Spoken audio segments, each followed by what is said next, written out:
Hello viewers, আজকের ভিডিওতে আমি ইন্ডাকশন মোটরের আরো একটি অ্যাডভান্স লেভেলের প্রবলেম সলভ করব। তবে ভিডিওটি শুরু করার আগে আমি অবশ্যই বলবো, যারা আমার চ্যানেলে একদম নতুন তারা আমার প্লেলিস্ট থেকে ইন্ডাকশন মোটরের উপর আগের বেসিক ভিডিওগুলো একটু দেখে আসুন। বিশেষ করে ইন্ডাকশন মোটরের পাওয়ার ফ্লো রিলেটেড আমার এই প্লেলিস্টের শুরুর দিকে একটা ভিডিও পাবেন, সেই ভিডিওটা অবশ্যই একটু দেখে আসুন, তাহলে আপনাদের বুঝতে সুবিধা হবে। তো দেখুন, আমাদের এটা 34.36 নাম্বার এক্সাম্পল এবং কোশ্চেনটিতে বলছে the power input to the rotor of a 440 volt 50 hertz 6 pole 3 phase induction motor is 100 kilowatt. That means রোটরের ইনপুট পাওয়ারটা দেখুন আমাদের দিয়ে দিছে। তো আমি সেফলি এই ডাটাটাকে আমি ইম্পোর্ট করে নিই। পি আর রোটর ইনপুট, এটা হচ্ছে আমার কত, 100 কিলোওয়াট। ঠিক আছে। The rotor electromotive force is observe to make 120 cycles per minute. তো এটা কিন্তু এর আগেও আপনারা দেখেছেন যে এইখান থেকে আমরা যে কাজটা করতে পারি, আমাদের রোটরের ফ্রিকোয়েন্সিটা বের করে ফেলতে পারি। ঠিক আছে। তো এফ আর এই রোটরের ফ্রিকোয়েন্সিটা আমাদের দেখুন দেওয়া আছে কত, 120 সাইকেলস পার মিনিট। তো সাইকেলস পার সেকেন্ড মানে আমরা জানি হার্টজ, তাহলে 120 ডিভাইডেড বাই পার যেহেতু আছে তাহলে ভাগ দিয়ে দিলাম 1 মিনিট। তাহলে জাস্ট 1 মিনিট সমান কত, 60 সেকেন্ড। তাহলে এফ আর সমান আমাদের আসতেছে 120/60 মানে হচ্ছে 2 সাইকেলস পার সেকেন্ড, মানে হচ্ছে 2 হার্টজ। ঠিক আছে। তো এখান থেকে আমরা স্লিপ ক্যালকুলেশন করব। তো তাহলে এখান থেকে আমরা যে কাজটা করব, আগে F R is equal to আমরা জানি S into F, simply mains frequency. F R হচ্ছে রোটরের ফ্রিকোয়েন্সি, যেটা হচ্ছে আমরা মাত্র পাইলাম 2 হার্টজ।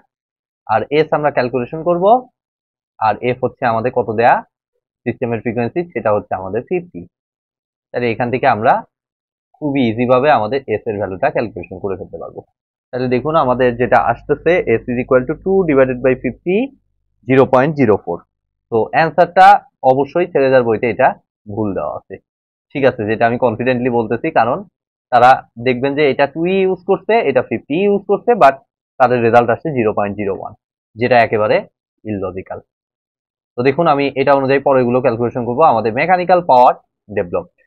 ঠিক আছে। তো আমাদের দেখুন রোটরের ইনপুটটা জানা আছে। তো এর আগে আমি পাওয়ার ফ্লোতে এই জিনিসগুলো আলোচনা করেছি যে রোটরের এই মেইন স্টেটর থেকে, এই যে আমাদের স্টেটর, মেইন স্টেটরের ইনপুট থেকে আমাদের ফার্স্টে স্টেটর কপার লস হয় এই রেজিস্টরের ভিতর দিয়ে, তারপরে আমাদের কোর লস হয়।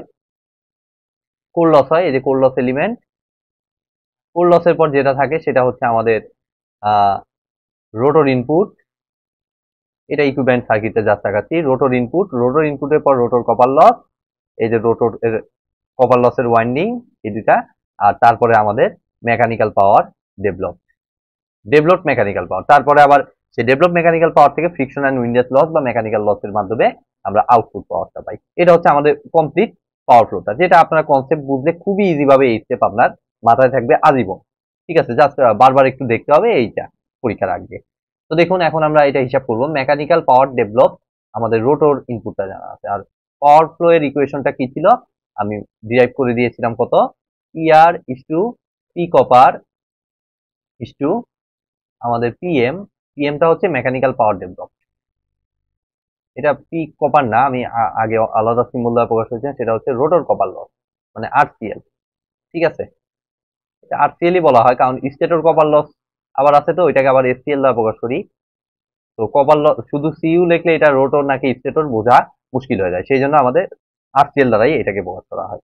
তো এটা অ্যাকচুয়ালি কত, 1:1:S:1 - S, সিম্পল ইকুয়েশন। তাহলে এখান থেকে আমাদের যেহেতু পি আর জানা আছে, আমরা পি আর এর সাথে পিএম কে কম্পেয়ার করে যে ইকুয়েশনটা, সেটাকে আমরা ইয়ে করব, এখানে লিখে দিব।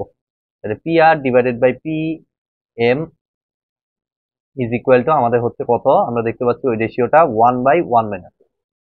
ঠিক আছে, তাহলে 1/1 - S লিখে দিলাম। তাহলে পি আর এর ভ্যালু কত, পি আর এর ভ্যালু 100। তাহলে পি আর এর জায়গায় 100 বসাইলাম, পিএম আমরা বাইর করব।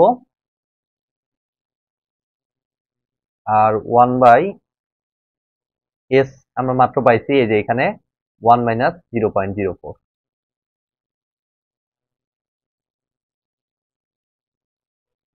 তাহলে এখান থেকে আমরা পিএম এর ভ্যালু পেয়ে যাচ্ছি। দেখি কত আসে, 1 - অ্যান্সার ইন্টু 100। তাহলে আমাদের দেখুন পিএম এর ভ্যালুটা আসতেছে 96। ওইটা ইউনিট কি ছিল, কিলোওয়াটে ছিল, তাহলে এটা 96 কিলোওয়াট।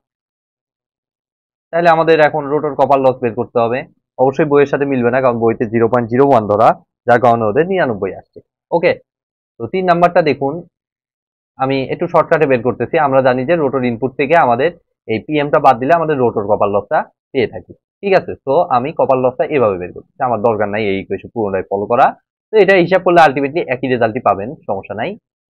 তো এটা আমার আসতেছে রোটর ইনপুট কত, 100 কিলোওয়াট, সেখান থেকে আমাদের পিএম মেকানিক্যালি ডেভেলপ পাওয়ারটা আমরা যদি বাদ দেই, তাহলে আমাদের 3 ফেজ রোটর কপার লসটা আমি পাচ্ছি 4 কিলোওয়াট। ঠিক আছে, বাট আমাদের চাইছে কি, অবশ্যই কোশ্চেনটা খেয়াল করবেন, অনেক সময় তাড়াহুড়া করে আমরা এটাই অ্যান্সার লিখে দিয়ে বসে থাকি, বাট এখানে কিন্তু চাইছে পার ফেজ। এটা কিন্তু 3 ফেজের। ঠিক আছে, এই যে 3 ফেজ বলছে। ঠিক আছে, তাহলে পিআরসিএল অফ পার ফেজটাকে প্রকাশ করবো হচ্ছে পিআরসিএল রোটর কপার লস, এটাকে একটা ব্র্যাকেটে ফেজ দ্বারা প্রকাশ করলাম। তাহলে আমাদের পিআরসিএল পার ফেজে আমরা পেয়ে যাব কত, 4/3, মানে হচ্ছে 1.33। তাই তো হচ্ছে, তাই না? 4/3, 1.33, প্রচুর 3। তো 3টা নিলাম আমি, এত কিলোওয়াট হয়ে গেল এটার অ্যান্সার। বইয়ের সাথে মিলবে না, কারণ বইতে স্লিপ 0.01 ধরছে, অযৌক্তিক। তো এবার দেখুন আমাদের আরো কি, ও রোটর স্পিডটা আমরা বেরই করিনি, এটা একটা 3 নাম্বার সলিউশন করেছি, এটা 4 নাম্বার। রোটর স্পিডটা ছিল 2 নাম্বার। আচ্ছা, রোটর স্পিডটা বের করে ফেলি। তো রোটর স্পিডটা আমাদের কি, সিম্পলি আমরা স্লিপ ইকুয়েশন ইউজ করব, NS minus NR divided by NR, NS, sorry,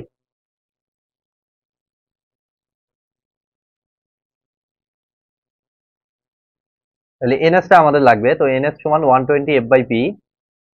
আমরা যদি হিসাব করি এটা কত আসে, 120 into F divided by P. তাহলে এফ হচ্ছে আমাদের কত, ফ্রিকোয়েন্সি 50 হার্টজ। আর পোল সংখ্যা কয়টা, পোল হচ্ছে আমাদের কয়টা দিচ্ছে, 6টা। তাহলে 120 ইন্টু 50 ডিভাইডেড বাই 6, তাহলে এটা কত হয়, 6000 ডিভাইডেড বাই 6, 1000 আরপিএম। মুখে মুখেই হয়ে গেল, 5 × 60, তো তাহলে 6000 হবে, 6000/6, 1000 আরপিএম।